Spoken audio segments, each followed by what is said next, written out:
Why was the EPT B1 created? In response to a high demand of English proficiency exams for various purposes, including placement, admission, certification, and program evaluation in Mexico, the Prolix English Proficiency Test, EPT, for B1 in the Common European Framework of Reference, CEFR, has been developed, piloted, and is now ready to be administered for its operational use.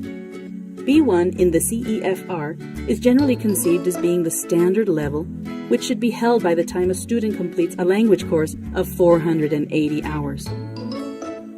Obtaining a B1 is a prerequisite for most well-paid jobs in Mexico and finishing a degree in many private and public universities. Many other countries where English is not spoken as an official language have developed and used their own English language testing programs in order to align test contents and scores more closely with their own framework of English education, and to meet the specific needs and linguistic profiles of their English language learners. For example, Taiwan, South Korea, and Japan all have their own proficiency exams, which are used nationally and meet international assessment standards.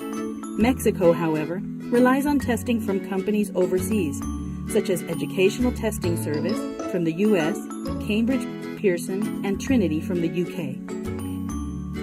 It is important to note that language assessment serves as the touchstone for curriculum development, instructional practice, learner advancement and achievement, and program evaluation and improvement.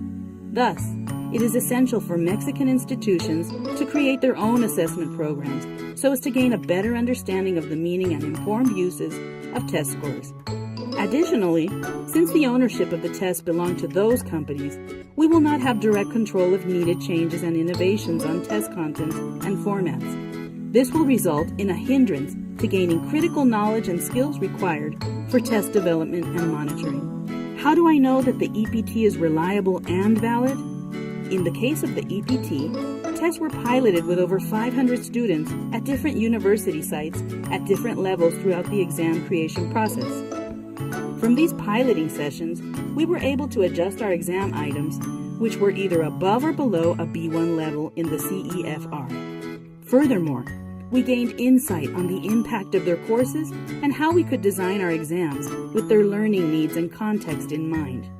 The data gathered from our piloting sessions provided statistical evidence that our exam is both valid and reliable and serves as an accurate indicator of English language proficiency for university students. How is the test scored? The score is a result of a combination of the 4 skills being tested. The reading test is worth 25%, the listening, 25%, the reading to write and independent writing, 25%, and the speaking, 25%. What is each part of the test like? The listening test is divided into 3 sections. It takes 20 minutes and is made up of multiple choice and true-false items. There is a total of 25 questions. The reading test is divided into 2 sections. It takes 40 minutes and is made up of matching, true-false, not given, multiple choice, and gap-fill items. There is a total of 25 questions. The reading to write and independent writing test is divided into 2 sections. In the former, students will use the text from the independent reading section to support their writing. In the latter, students write an essay without textual support. It takes 50 minutes. In the speaking test, there will be 2 examiners who will alternate roles, assessor and interlocutor, and 2 students in each test. The complete test will take around 9.5 to 11 minutes. The test is divided into 3 sections.